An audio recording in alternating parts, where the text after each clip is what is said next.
अस्सलामुअलैकुम नाज़रीन, आप देख रहे हैं द कश्मीर स्टूडेंट का सोशल मीडिया प्लेटफॉर्म और मैं आपकी मेज़बान ज़बरीन आशिक। नाज़रीन, जैसे कि आपको पता है कि हम आप तक एजुकेशन के हवाले से इंफॉर्मेशन पहुंचाते हैं। इसी हवाले से हमारे साथ बातचीत करने के लिए इग्नू रीजनल सेंटर के रीजनल डायरेक्टर डॉक्टर शहनवाज साहब मौजूद हैं। आज इन्हीं से हम इग्नू के हवाले से कुछ अहम मालूमात हासिल करने की कोशिश करेंगे। सर, द कश्मीर स्टूडेंट में आपका खैर मकदम। Thank you very much.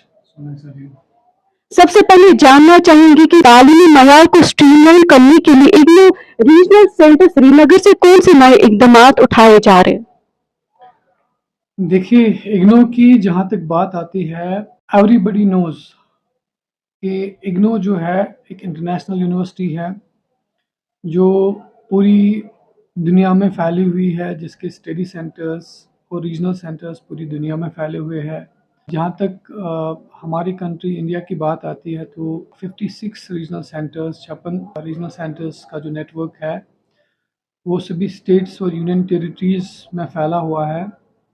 तो उस हवाले से इग्नो जितने भी प्रोग्राम्स ऑफ़र करता है, तो 300 से ज़्यादा जो इग्नो अभी प्रोग्राम्स ऑफ़र करता है, चाहे वो सर्टिफिकेट प्रोग्राम होंगे, डिप्लोमा प्रोग्राम होंगे, डिग्री प्रोग्राम्स होंगे या पीएचडी और बाकी टेक्निकल प्रोग्राम्स होंगे, तो वो 300 से ज़्यादा जो प्रोग्राम्स हैं हम अपने रीजनल सेंटर्स का जो हमारा नेटवर्क है उनके थ्रू अपने आवाम तक पहुंचाते हैं।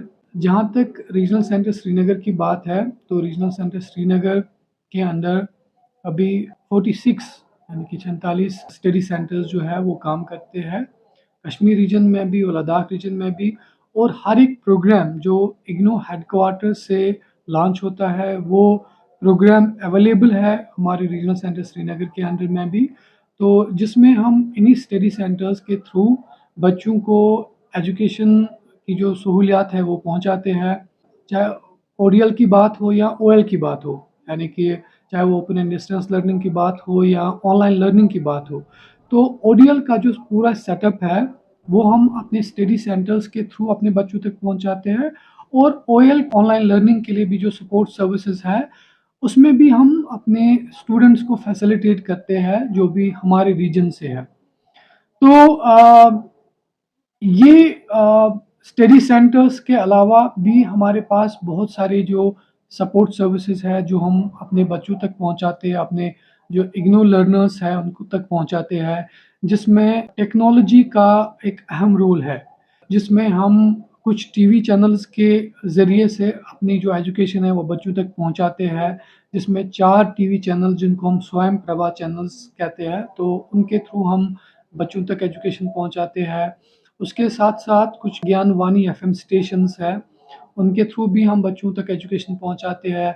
फिर इंटरनेट बेस्ड भी हमारा जो टीवी है वो चलता है, जिसको हम ज्ञानधारा के नाम से जानते हैं, तो उसके थ्रू भी हम बच्चों तक, चाहे वो ओडीएल में है या ओएल सिस्टम में इग्नू के साथ जुड़ा हुआ है, तो उन तक सर्विसेज पहुंचाते हैं। उसके साथ साथ जो हमारा जो रिसोर्स बेस है, जो इलेक्ट्रॉनिक रिसोर्स बेस जिसको हम कहते हैं, जो हम बच्चों तक हमारा जो एक इग्नो का बड़ा प्लेटफॉर्म जिसको हम ई ज्ञान कोश के नाम से जानते हैं, तो ई ज्ञान कोश के थ्रू हम जितने भी ई रिसोर्सेज है वो हम बच्चों तक पहुंचाते हैं, वो हम अपने इग्नो लर्नर्स तक पहुंचाते हैं। जी सर, इग्नू के श्रीनगर सेंटर में दाखिले लेने वाले तलबा की मजबूरी तादाद क्या है और यहाँ पे कितने प्रोग्राम शामिल है?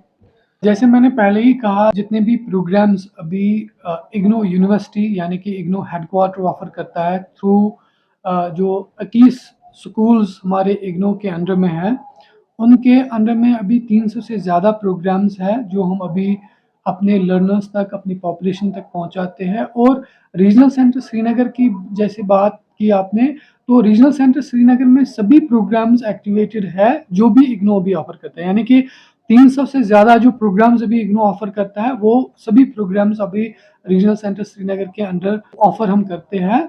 और अभी अगर हम 2022 की बात करें, 2022 एकेडमिक सेशन की बात करें, उसमें 53,000 के करीब जो इग्नो रीजनल सेंटर श्रीनगर है उसके अंडर जो स्टूडेंट्स हैं वो एनरोल्ड थे।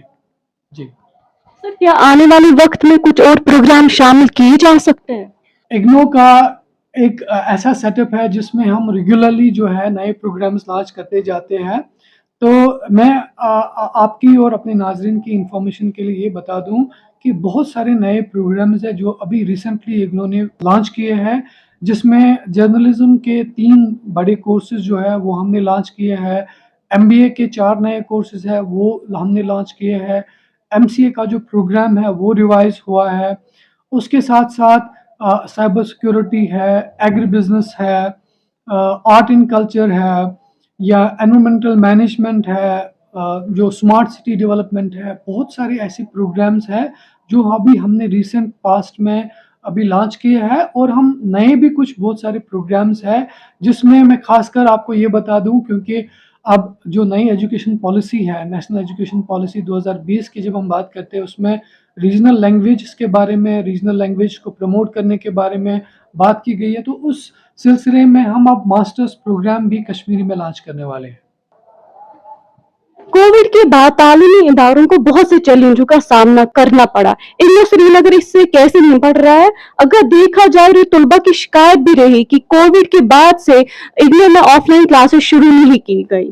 जी, देखिए मुझे लगता है जिस तरीके का सेटअप इग्नू के पास था, कोविड में इग्नू को कुछ ज़्यादा प्रॉब्लम्स नहीं हुई, क्योंकि इग्नू का ऑलरेडी एक ऐसा सिस्टम है, एक ऐसा ऑलरेडी सेटअप है जिसमें इंफॉर्मेशन टेक्नोलॉजी का बहुत ज़्यादा इस्तेमाल किया गया है। जैसे मैंने अभी आपको ई रिसोर्सेज के बारे में कहा, ई रिसोर्सेज के बारे में जो मैं ई ज्ञान कोश की बात मैं कह रहा था, मैं ई ज्ञान कोश की थोड़ी सी वजाहत यहाँ पर इस तरीके से करूँ जिस तरीके से जिससे आपको एक आइडिया मिलेगा, हमारे नाज़रीन को एक आइडिया मिलेगा कि किस तरीके की सर्विसेज हम कोविड के दौरान भी अपने बच्चों तक पहुँचाते थे। जब हम ई ज्ञान कोश की बात करते हैं, ई ज्ञान कोश एक ऐसा रिसोर्स है, एक ऐसा मीडियम है जिसमें हम अपने जो इलेक्ट्रॉनिक रिसोर्सेज है उनको हम स्टोर करते हैं, उनको हम बच्चों तक पहुंचाते हैं, जिसमें चाहे वो यूट्यूब के जो वीडियोस है, जो हमारे एक्सपर्ट्स ने, लीडिंग एक्सपर्ट जो भी सब्जेक्ट एक्सपर्ट्स है, किसी भी सब्जेक्ट को आप ले लीजिए, उन तक इग्नू पहुंचता है और उनके जो लेक्चर्स है वो रिकॉर्ड करता है। उन रिकॉर्डेड वीडियोस को हम यूट्यूब के थ्रू अपने स्टूडेंट्स तक पहुंचाते हैं। हर एक प्रोग्राम जो हमारा है उसमें जितने भी कोर्सेज है, उन कोर्सेज के बारे में, उन कोर्सेज के अंदर जो भी टॉपिक्स है, उन टॉपिक्स के बारे में हमने यूट्यूब वीडियोस बनाए हैं। तो वो यूट्यूब वीडियोस हम ई ज्ञान कोश के थ्रू अपने बच्चों तक पहुंचाते हैं। कोविड के दौरान हमने कुछ फेसबुक लाइव सेशंस भी किए जिसमें हमने एक्सपर्ट्स को दावत दी। एक्सपर्ट्स ने डिफरेंट सब्जेक्ट्स में डिफरेंट टॉपिक्स पे डिलिब्रेशन किया और उन डिलिब्रेशंस को भी हमने फेसबुक लाइव रिकॉर्डेड वीडियोस की फॉर्म में उसी ज्ञान कोश प्लेटफॉर्म पे रखा, ताकि कोई भी बच्चा कोई किसी भी प्रोग्राम का, किसी भी स्ट्रीम का, अगर वो वीडियोस लेटर ऑन देखना चाहता है, वो डिस्कशन लेटर ऑन देखना चाहता है, वो डिलिब्रेशंस लेटर ऑन देखना चाहता है, वो देख सकता है। हमने अपनी जो स्टडी मटेरियल है, जिसके लिए इग्नू माना जाता है, इग्नू का जो स्टडी मटेरियल है वो पूरी दुनिया में मशहूर है, जो रेगुलर यूनिवर्सिटीज़ है, रेगुलर हायर एजुकेशन के जो इंस्टीट्यूशंस है, तो वो भी इग्नू स्टडी मटेरियल को रेफर करते हैं जब सब्जेक्ट क्लैरिटी की बात आती है, कंसेप्चुअल क्लैरिटी की बात आती है, कॉम्पिटिटिव एग्जामिनेशन की बात आती है। वो स्टडी मटेरियल भी हमने ई ज्ञान कोश के थ्रू अपने लर्नर्स तक पहुंचाया है और वो अवेलेबल है। वो कोई भी स्टूडेंट, चाहे वो डिस्टेंस लर्निंग में है, चाहे वो ऑनलाइन लर्निंग में है, चाहे वो रेगुलर कोई कोर्स कर रहा है, वो एक्सेस कर सकता है उन रिसोर्सेज को और वो उन रिसोर्सेज से फ़ायदा उठा सकता है। और इसी तरीके से जैसे आपने कोविड के दौरान बात की, हमने कोविड के दौरान बच्चों को फैसिलिटी ये भी रखी कि वो ऑनलाइन ही अपना जो असाइनमेंट है वो सबमिट कर सकते थे। हमने कोविड के दौरान स्टूडेंट्स तक ऑनलाइन काउंसलिंग कंटिन्यू रखी और जो ऑफलाइन काउंसलिंग है वो इसलिए स्टार्ट नहीं हुई क्योंकि जैसे मैंने आपको कहा, इग्नू जो है एक नेशनल यूनिवर्सिटी है जिसका इंटरनेशनल प्रेजेंस है। तो अगर कोई भी डिसीजन लिया जाता है वो किसी रीजन के लिए नहीं लिया जाता है, वो ऑल ओवर इंडिया या वर्ल्ड के लिए लिया जाता है। यानी कि इग्नू हेडक्वार्टर से जो डिसीजन निकलेगा, जो ऑर्डर निकलेगा, that will be applicable for all the regional centres. तो उस हिसाब से बहुत सारे जो इलाके है, बहुत सारी जो स्टेट्स, कुछ स्टेट्स और कुछ यूनियन टेरिटरीज में कुछ ऐसे कंसर्न्स थे कि हम ऑफलाइन काउंसलिंग स्टार्ट नहीं कर सकते थे। सो दैट्स वाई वो डिसीजन नहीं आया। But recently from last Sunday, so पिछली संडे से हमने वो ऑफलाइन काउंसलिंग भी रिज्यूम की है। तो ऑफलाइन काउंसलिंग जो हमारे स्टडी सेंटर्स है उनके थ्रू हमने शुरू की है और वो काउंसलिंग अब कंटिन्यू रहेगी। सर, क्या आप तमाम स्टडी सेंटर्स के तलबा की राय को यकीनी रखते हैं?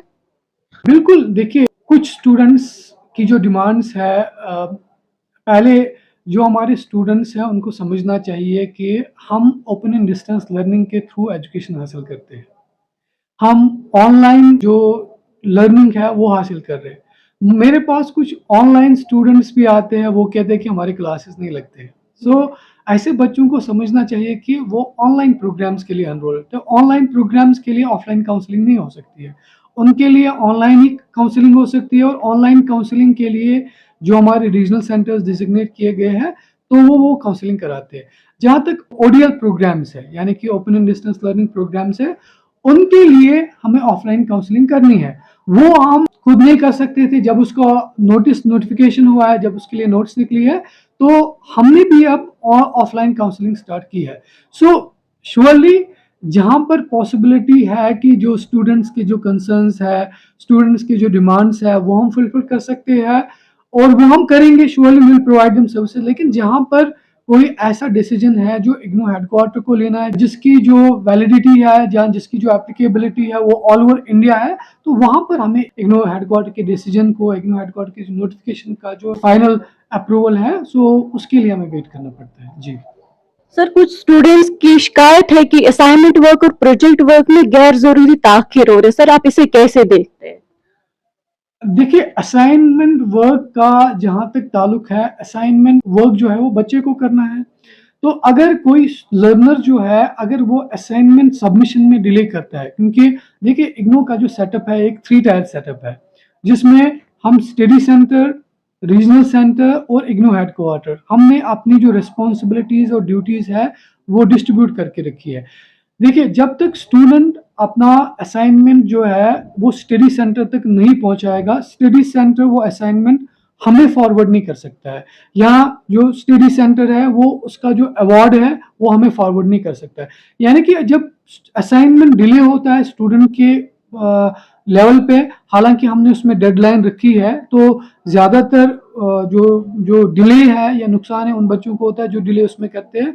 लेकिन अक्सर ये देखा गया है, और आपकी मैं इंफॉर्मेशन अपने लर्नर्स की इंफॉर्मेशन के लिए ये कहूँ, असाइनमेंट को डिले नहीं किया। अगर वो असाइनमेंट को वक्त पे स्टडी सेंटर तक पहुंचाएंगे, स्टडी सेंटर हमारे पास पहुंचाएगा और हम उसको अपलोड यहाँ से करते हैं। क्योंकि देखिए, जैसे मैंने कहा 53,000 स्टूडेंट्स हैं, मोर देन 53,000, तो उनके जो असाइनमेंट अपलोड करना, so that's a very difficult task, that's a very cumbersome task. तो वो अगर हमें टाइम पे पहुंचेगा, हम मे बी 15 डेज, 20 डेज और महीने में वो हम फिर अपलोड कर सकते हैं। लेकिन प्रोवाइडेड वो स्टूडेंट्स ने स्टडी सेंटर तक टाइम पे दिया हो, उसी तरीके से स्टडी सेंटर ने रीजनल सेंटर तक जो है टाइमली पहुंचाया हो। नंबर 1। नंबर 2, जो आपने प्रोजेक्ट्स की बात करी, प्रोजेक्ट डिसर्टेशन की बात करी, तो प्रोजेक्ट डिसर्टेशन के लिए हर एक प्रोग्राम की अलग गाइडलाइंस है, ठीक है।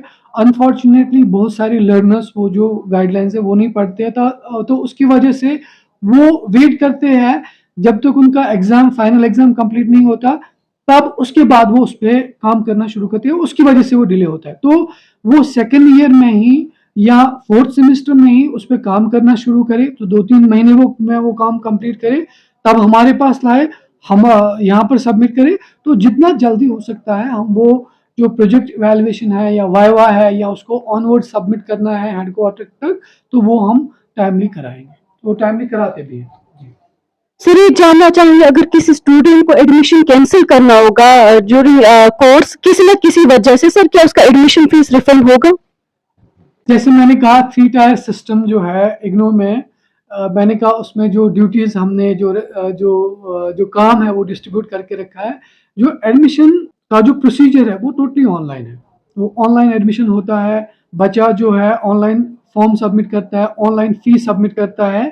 तो वो फी जिन पोर्टल्स के थ्रू या जिस मीडियम के थ्रू वो सबमिट करता है, अगर वो एडमिशन कैंसिल करता है, वो एडमिशन कैंसिलेशन का फीस अगेन उसी पोर्टल के थ्रू उसको रिफंड होगा, चाहे उसने वो क्रेडिट कार्ड से किया होगा, ए बैंकिंग से किया होगा, किसी भी मीडियम से किया होगा, वो उसी में होगा। लेकिन जो एडमिशन कैंसिलेशन है एडमिशन कैंसिलेशन के लिए जो हमें रिक्वेस्ट आती है, हम एडमिशन कैंसिलेशन की रिक्वेस्ट को यहाँ से हेडक्वार्टर फॉरवर्ड करते हैं और हेडक्वार्टर से ही फिर उसका फाइनल एडमिशन कैंसिल होता है और रिफंड का प्रोसेस भी वही करते हैं। तो उसमें रीजनल सेंटर का ज़्यादा इन्वॉल्वमेंट नहीं होता है। जो रिफंड का जो प्रोसीजर, एंटायर प्रोसीजर है, वो इग्नू हेडक्वार्टर देखता है। बट श्योरली वो रिफंड हो पाता है प्रोवाइडेड जो टाइम पीरियड है उस टाइम पीरियड में ही एडमिशन कैंसिलेशन हो, जो कि 30 दिन का जो टाइम पीरियड है, अगर उसमें एडमिशन कैंसिलेशन होगा तो उस सिलसिले में जो एडमिशन रिफंड का जो प्रोसीजर है वो फॉलो होगा। अगर उसके बाद होता है तो देन वी हैव टू सी कि whether that refund is possible और नॉट। ये जानना चाहेंगे तलबा को स्टडी मटेरियल कैसे मिलता है, तलबा को इसके लिए क्या कुछ करने की जरूरत है? जी, अगेन जो स्टडी मटेरियल है, जो स्टडी मटेरियल जिसके लिए इग्नो माना जाता है, हमने इग्नो ने ये ऑनलाइन भी रखा है और ऑफलाइन की सहूलियत भी रखी है। जो ऑनलाइन जो स्टडी मटेरियल है वो कोई भी स्टूडेंट है, चाहे वो इग्नो का लर्नर है, चाहे और कोई स्टूडेंट है जो कि हायर एजुकेशन में तालीम हासिल कर रहा है, चाहे वो कॉलेज से कर रहा है, यूनिवर्सिटी से कर रहा है, वो हमारे ई रिसोर्सेज से फ़ायदा उठा सकता है। जहाँ पर जो स्टूडेंट जो स्टडी मटेरियल के लिए ऑप्ट करता है, जो कि एडमिशन के दौरान उसको एक ऑप्शन आती है कि क्या वो स्टडी मटेरियल हार्ड फॉर्म में लेना चाहेगा, तो उसके लिए कुछ एडिशनल फी उसको देना पड़ता है। अगर उसने वहाँ पर वो ऑप्शन दे दी कि मुझे हार्ड फॉर्म में भी स्टडी मटेरियल चाहे, तो हार्ड फॉर्म में वो स्टडी मटेरियल उसको इग्नू हेडक्वार्टर से ही आता है।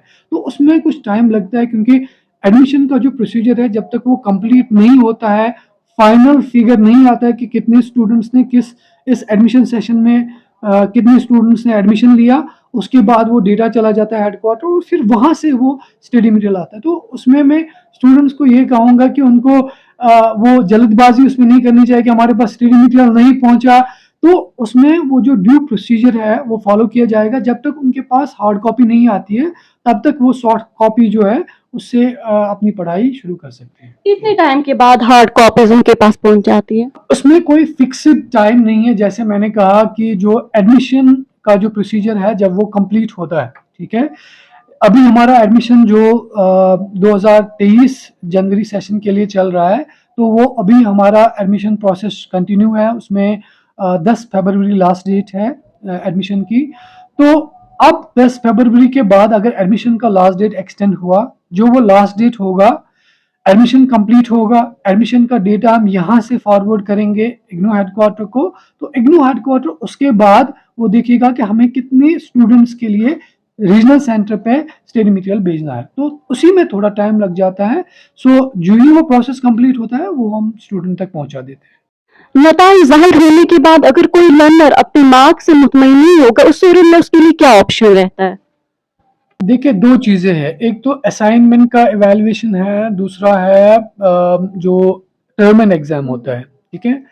असाइनमेंट के मार्क्स के बारे में मैं ये कहूँगा कि असाइनमेंट के मार्क्स जो भी इवैल्यूएटर है वो इवैल्यूएट करता है और वो जो मार्क्स है वो हमारे पास आ जाते हैं in the form of award. तो अगर उसमें किसी स्टूडेंट की ग्रीवियंस है तो वो हमारे पास वो ग्रीवेंस ला सकता है, तो हम उसमें देख सकते हैं कि अगर वो जेन्युइन ग्रीवेंस होगी, so we may see that what we can do there. तो मे बी अगर दोबारा इवैल्यूएशन करना पड़े वो भी हम करेंगे, क्योंकि उसमें हम एक चीज़ करते हैं, जितने भी असाइनमेंट्स इवैल्यूएट होते हैं स्टडी सेंटर्स पे, तो हमने एक मैकेनिज्म रिसेंटली स्टार्ट किया कि हम 2% जो असाइनमेंट्स है रैंडमली स्टडी सेंटर से मांगते हैं। वो देखते हैं कि जो असाइनमेंट इवैल्यूएशन है वो फेयर हुआ है नहीं हुआ है, नंबर 1। नंबर 2, जो टर्म एंड एग्जाम होता है, टर्म एंड एग्जाम में अगर किसी स्टूडेंट की कोई ग्रीवेंस है, उसको चाहिए कि उसका जो पीरियड होता है विद इन 30 डेज उसको रिवैल्यूएशन के लिए अप्लाई करना है, ठीक है। रिवैल्यूएशन के लिए भी अप्लाई कर सकता है, वो आंसर बुक जो है उसकी कॉपी भी वो इग्नू हेडक्वार्टर को रिक्वेस्ट कर सकता है, उसके लिए कुछ नॉमिनल फी है तो वो उसको देना है। एंड देन जो भी उसकी फिर ग्रीवेंस होंगी, अगर रिवैल्यूएशन के लिए अप्लाई किया तो रिवैल्यूएशन के बाद जो भी रिजल्ट होगा वो तो उसके पास आ जाएगा। लेकिन अगर हार्ड कॉपी उसने इग्नू हेडक्वार्टर से ली है और अगर उसको लगता है कि वहां पर कोई है तो वो भी नोट्स में ला सकता है, so we can take up again with the headquarter. क्योंकि जैसे मैंने बताया, हमने जो रिस्पॉन्सिबिलिटी शेयर की है between study centre, regional centre और इग्नू हेडक्वार्टर, जो रिवैल्यूएशन और इवैल्यूएशन है ये पार्ट है हेडक्वार्टर का, इग्नो हेडक्वार्टर का। तो उसमें हम स्टूडेंट को फैसिलिटेट कर सकते हैं, ऑन आवर ओन कोई हम डिसीजन उसमें नहीं ले सकते हैं। सर इग्नू से कुछ साइंस स्ट्रीम्स के कोर्सेज भी कराए जाते हैं, जैसे MSc environmental science, MSc home science, MSc food technology, और ऐसे कोर्सेज के लिए प्रैक्टिकल कंपोनेंट जरूरी रहते हैं। क्या इग्नू ऐसे कोर्सेज के प्रैक्टिकल वर्क कंडक्ट करता है? बिल्कुल जी, ये तो अभी रिसेंटली न्यूज़ में भी था एमएससी एनवायरमेंटल साइंस के बारे में। बेसिकली कुछ डिस्टेंस लर्निंग यूनिवर्सिटीज़ है, उनने साइंस के प्रोग्राम्स स्टार्ट किए हैं, बट अनफॉर्चुनेटली वो लैब वर्क या प्रैक्टिकल वर्क जो है वो नहीं कराते हैं। सो वो प्रोग्राम वैलिड नहीं है। अगर वो साइंस बेस्ड प्रोग्राम है, उसमें लैब वर्क है, प्रैक्टिकल वर्क है, तो वो प्रैक्टिकल वर्क और लैब वर्क होना चाहिए।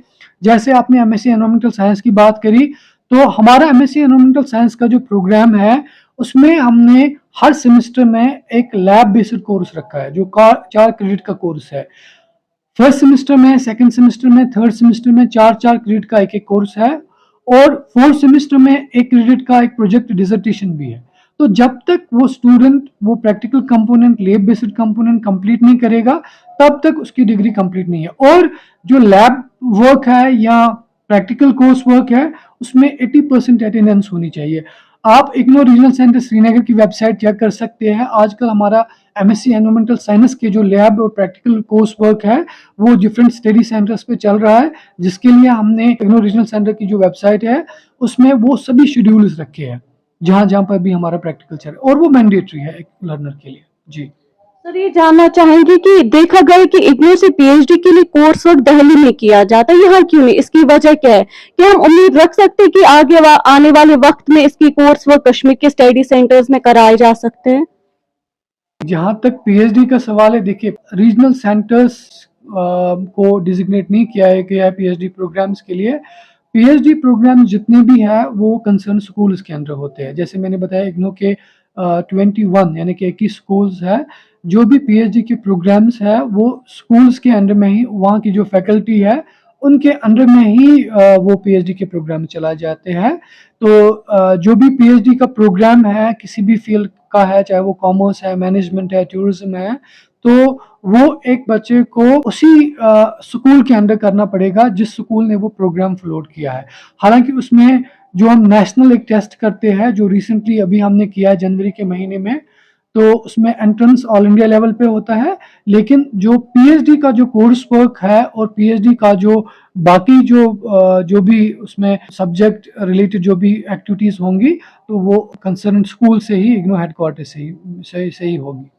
हर किसी कोर्स में सिलेबस का एक अहम रोल रहता है। स्टूडेंट जो जरूरी तालीम है इग्नू में, उनकी शिकायत रहती है कि इग्नू का सिलेबस किसी जगह उन्हें नहीं मिलता, उन्हें अपनी पढ़ाई शुरू करने के लिए स्टडी मटेरियल का ही इंतजार करना होता है। क्या वाकई में इग्नू का कोई प्रिस्क्राइब्ड सिलेबस नहीं है? देखिए, मैं अपने लर्नर्स के लिए ये बताता चलूँ, एक इंफॉर्मेशन गैप जो है वो हमारे स्टूडेंट्स में अक्सर रहता है। उस इंफॉर्मेशन गैप को फुलफिल करने के लिए जब मैंने टेक ओवर किया एज रीजनल डायरेक्टर, मैंने इस चीज़ को इंश्योर किया कि हर एक जगह पर, चाहे वो नॉर्थ है, साउथ है, सेंट्रल कश्मीर है, हर एक जगह पर एक इंडक्शन प्रोग्राम हो, प्री एडमिशन काउंसलिंग सेशंस हो। तो वो इंडक्शन प्रोग्राम और प्री एडमिशन काउंसलिंग सेशन हमने सभी जगह किए, चाहे वो खानाबल डिग्री कॉलेज है, चाहे वो कुपवारा डिग्री कॉलेज है, चाहे वो अमर सिंह कॉलेज है, एमए रोड है, वुमेंस कॉलेज एमए रोड है, बारामूला डिग्री कॉलेज है, सोपोर है, हंदवारा डिग्री कॉलेज है। आप हर एक इलाका जो भी कश्मीर में है वहाँ पर हम पहुँचे। इवन मैं लद्दाख की जब बात करूँगा, करगिल में, द्रास में, लेह में हमने प्रोग्राम्स किए, क्योंकि ये एक इंफॉर्मेशन गैप मुझे लगा है कि जो हमारे बच्चे, इवन दो वो ओडीएल में होंगे, ओपन एंड डिस्टेंस लर्निंग में होंगे, ऑनलाइन लर्निंग हासिल कर रहे हैं या रेगुलर यूनिवर्सिटी से पढ़ाई कर रहे हैं, तो ये इंफॉर्मेशन वो कोशिश नहीं करते, हासिल नहीं करते कि जो सिलेबस है वो ऑलरेडी इनको एक्सेसिबल है। लाइक जो भी इग्नो का प्रोग्राम है उसके लिए हमने एक प्रोग्राम गाइड बनाया है। वो प्रोग्राम गाइड सेल्फ एक्सप्लेनेटरी है, जिसमें प्रोग्राम के कंटेंट्स के बारे में, प्रोग्राम के सिलेबस के बारे में, प्रोग्राम के एडमिशन के बारे में, प्रोग्राम की जो बाकी जो भी टीचिंग लर्निंग के जितने भी कंपोनेंट्स है उसके, उन सभी के बारे में हमने डिटेल्स प्रोग्राम गाइड हर एक प्रोग्राम के लिए, जैसे मैंने आपको कहा 300 से ज़्यादा प्रोग्राम है, हम कोई प्रोग्राम तब तक लॉन्च नहीं करते हैं जब तक कि उसका प्रोग्राम गाइड ना हो। मैं अपने लर्नर्स की इंफॉर्मेशन के लिए ये कहूँगा कि उनको चाहिए कि ये इग्नो की जो मेन वेबसाइट है www.igno.ac.in जो है, वहाँ पर जाए, वहाँ पर कंसर्न स्कूल में जाए, कंसर्न स्कूल में डिफरेंट प्रोग्राम्स होंगे, उन प्रोग्राम्स पे जाए, जो उनका प्रोग्राम है उस प्रोग्राम पे क्लिक करे और उस क्लिक करने के बाद उनको प्रोग्राम गाइड मिलेगा। वो प्रोग्राम गाइड उनको सभी जो इंफॉर्मेशन है, पूरी जो इंफॉर्मेशन है उस प्रोग्राम के बारे में प्रोवाइड करेगा। सर एक आखिरी सवाल, परमानेंट एग्जामिनेशन इख्तिताम होने के बाद नताइज कितने टाइम के बाद आता है, और जो जिस स्टूडेंट ने क्वालिफाई किया होता है तो उनकी मार्कशीट और डिग्री सर्टिफिकेट कितने टाइम के बाद मिलता है? देखिए, मैं आपको ये बताता चलूँ, देखिए कोविड की वजह से नो कि हर एक जो तालीमी इदारा था, चाहे वो रेगुलर कन्वेंशनल सेटअप में तालीम दे रहा था या जो ओपन एंड डिस्टेंस लर्निंग की जो एजुकेशनल इंस्टीट्यूशंस की बात करें, उसमें जो शेड्यूल था वो डिस्टर्ब हो गया था। जैसे मैं आपको बताऊं, इग्नो का जो एग्जामिनेशन है वो फिक्स्ड होता है 2 महीनों में, जनवरी और दिसंबर में, ठीक है। तो कोविड की वजह से जो जनवरी का एग्ज़ाम है वो टाइम पे नहीं हो पाया इन 3 सालों में, दिसंबर का एग्ज़ाम जो है वो टाइम पे नहीं हो पाया। लेकिन जो इस साल 2022 की मैं जो बात करूँगा, जो हमें जून का जो एग्ज़ाम करना था वो हम कर पाए थे सितंबर में, ठीक है। और अब हमने अगेन इसको ट्रैक पे लाया है। इस साल का जो दिसंबर 22 का जो एग्जामिनेशन था वो हमने दिसंबर में ही किया, यानी कि 2-3 महीनों में हमें 2 एग्जाम्स करने पड़े, जिसमें मैं आपको बताऊं लाखों की तादाद में स्टूडेंट्स बैठते हैं। तो अब 33 लाख से ज़्यादा स्टूडेंट्स अभी इग्नो के पिछले एडमिशन साइकिल में थे। सो 33 लाख से ज़्यादा बच्चों के लिए हमें 2 एग्जामिनेशन करने पड़े, सितंबर अक्टूबर के महीने में और दिसंबर के महीने में, यानी कि कम टाइम में 2 एग्जाम्स करने की वजह से जो एग्जामिनेशन का जो एवेल्युएशन का जो सिस्टम था वो थोड़ा डिले हो गया, जिसकी वजह से रिजल्ट आने में कुछ ताखिर हो गई। Otherwise as per rule, as per procedure in IGNOU, 45 दिन के बाद, टर्मिनल एग्जामिनेशन खत्म होने के बाद 45 दिन के बाद वो रिजल्ट आना चाहिए, लेकिन कोविड की वजह से वो डिले हो गया था। तो मैं एक्सेप्ट करता हूं कि वो डिले जून 2022 का जो टर्मिनल एग्जामिनेशन हुआ उसके बारे में भी है, और दिसंबर का जो है इसमें भी हो सकता है, क्योंकि जैसे मैंने बताया शॉर्ट पीरियड में हमें 2-2 एग्जाम्स करने पड़े। तो 45 दिन में वैसे रिजल्ट आना चाहिए, क्योंकि अब सिस्टम नॉर्मल हो गया है। सो वी होप कि फ्यूचर में, यानी कि जून 2023 के जो एग्जामिनेशंस होंगे तो उसमें 45 दिन में ही हम रिजल्ट निकालने की कोशिश करेंगे।